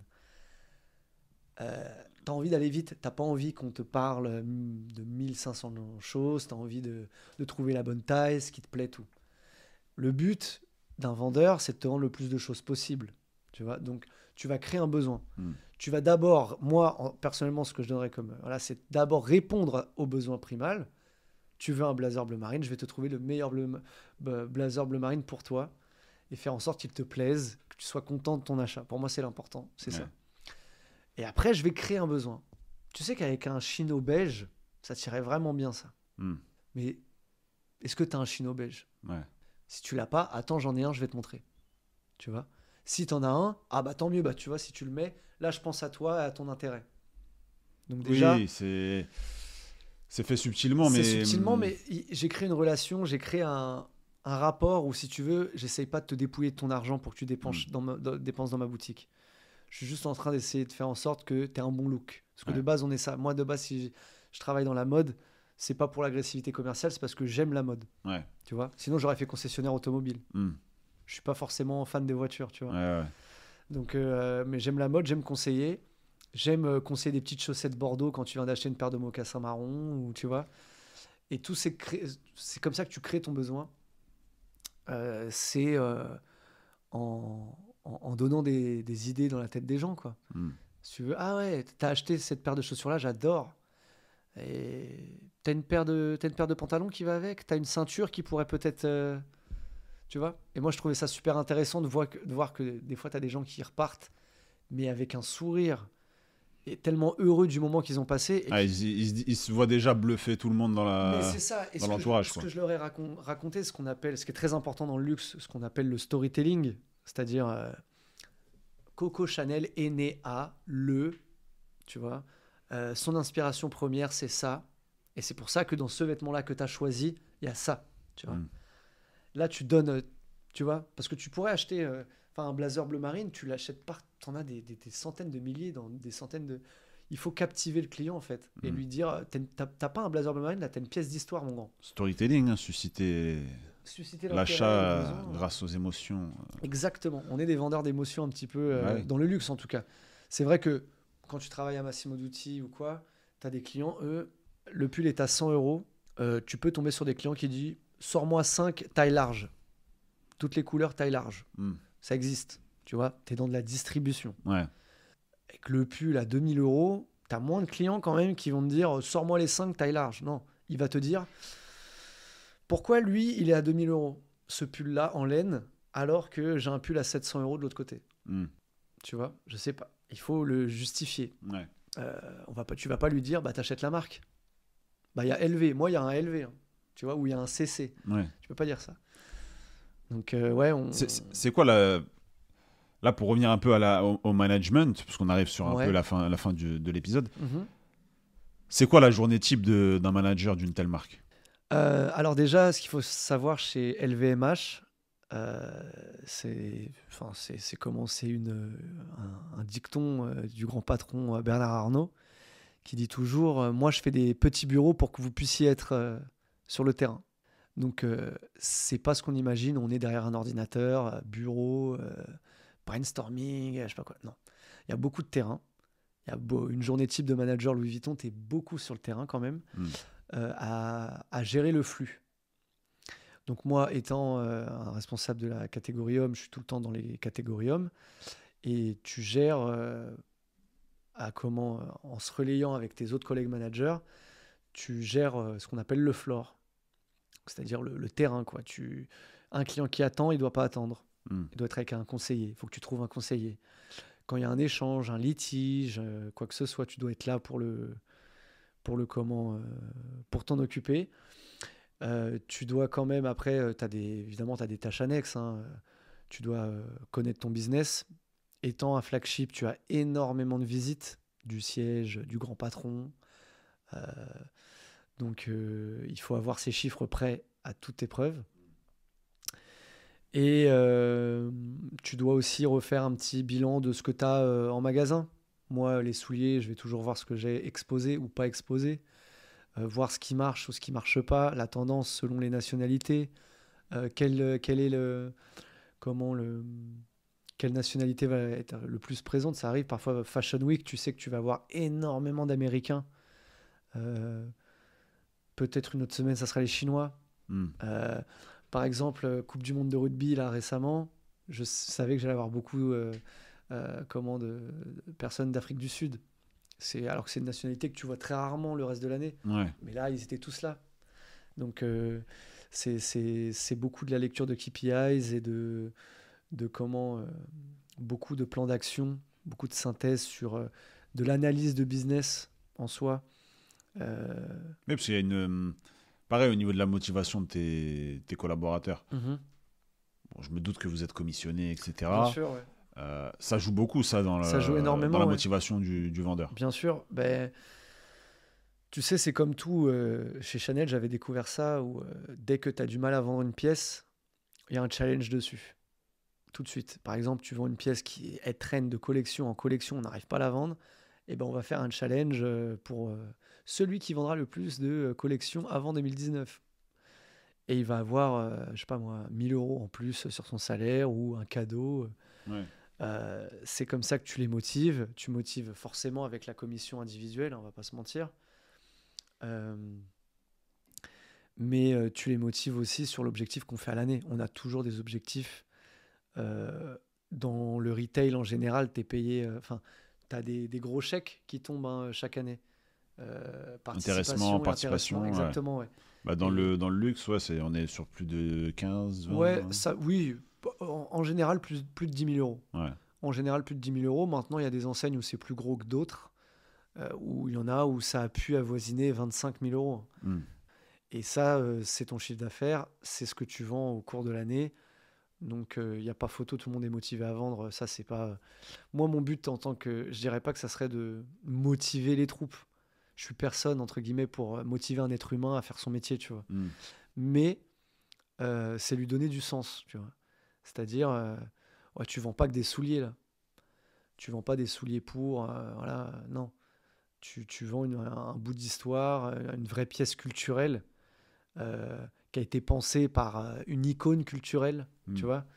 Et ça, c'est important. C'est important de donner, entre guillemets, des visions. Et encore, moi, j'estime que moi, personnellement, je suis pas fan.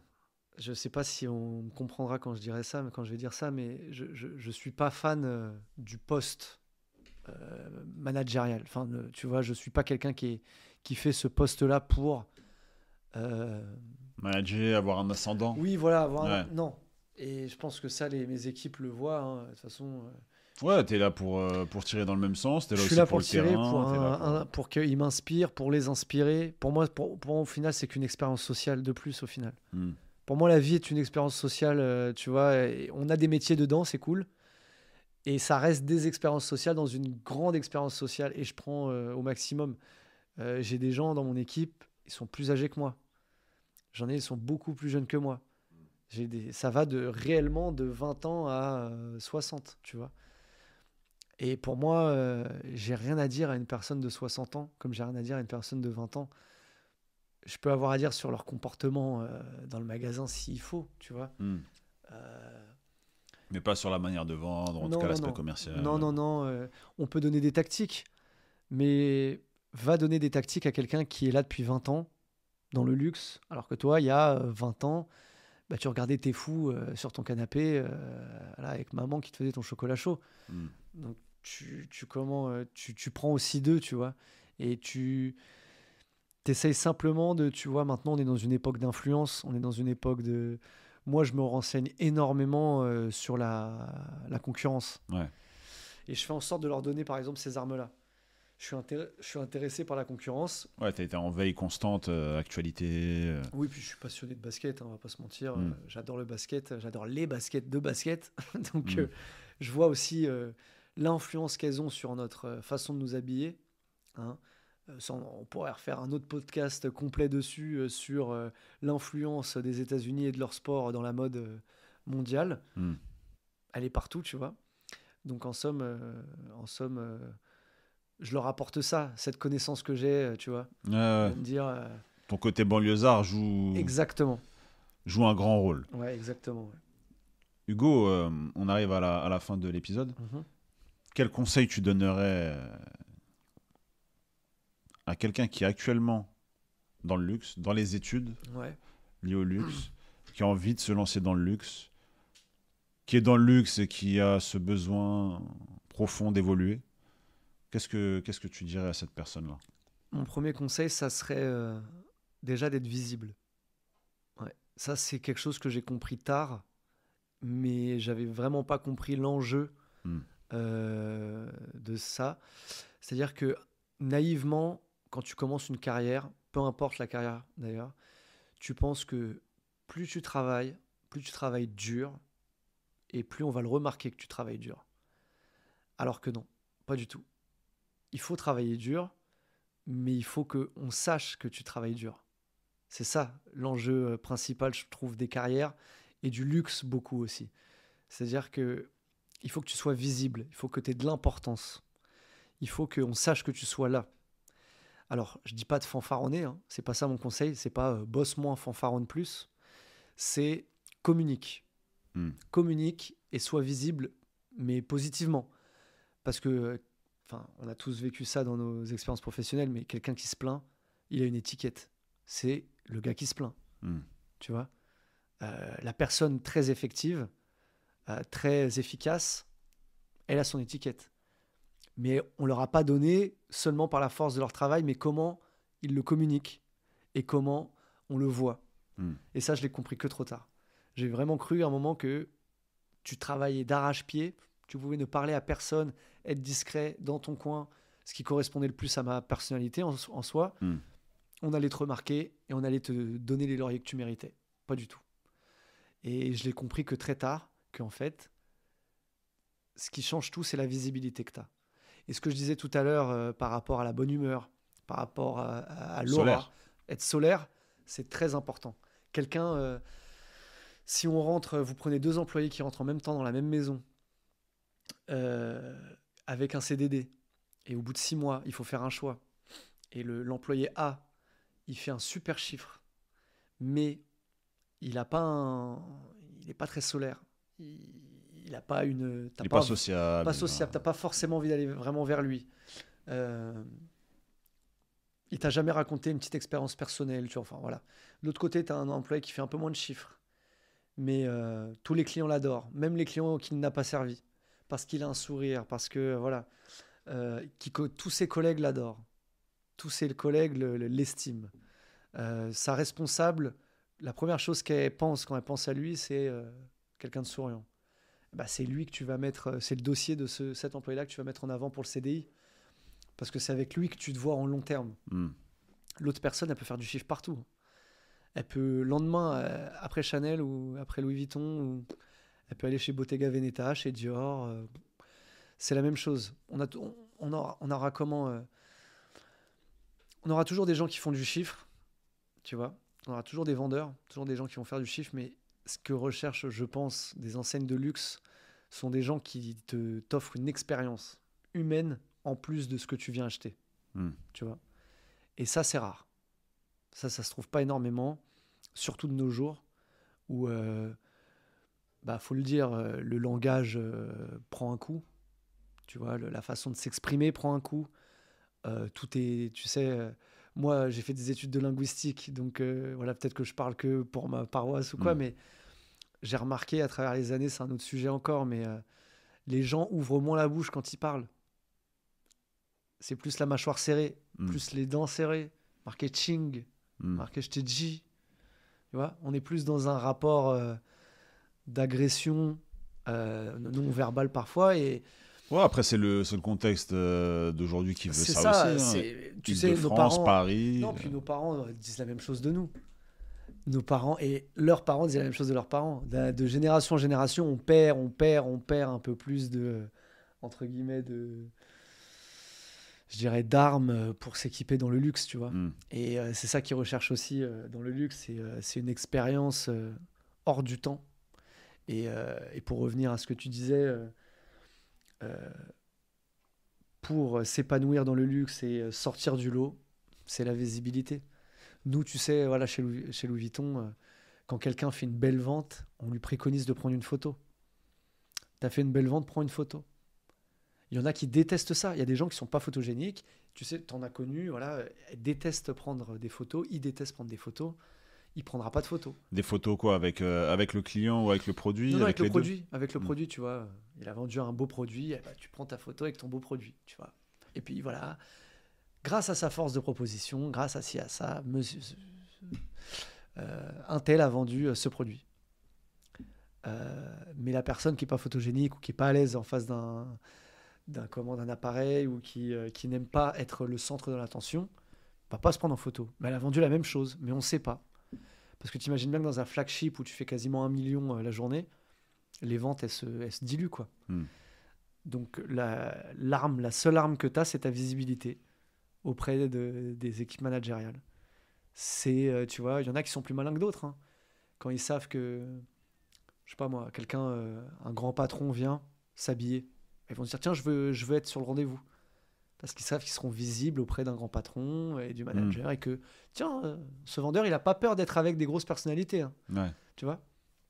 Et ça change tout.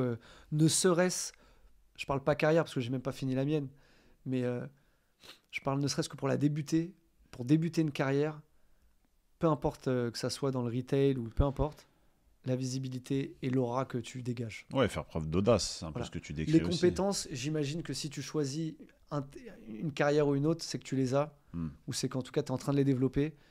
Mais le conseil qu'on ne te donne pas forcément, c'est soigne ta personne.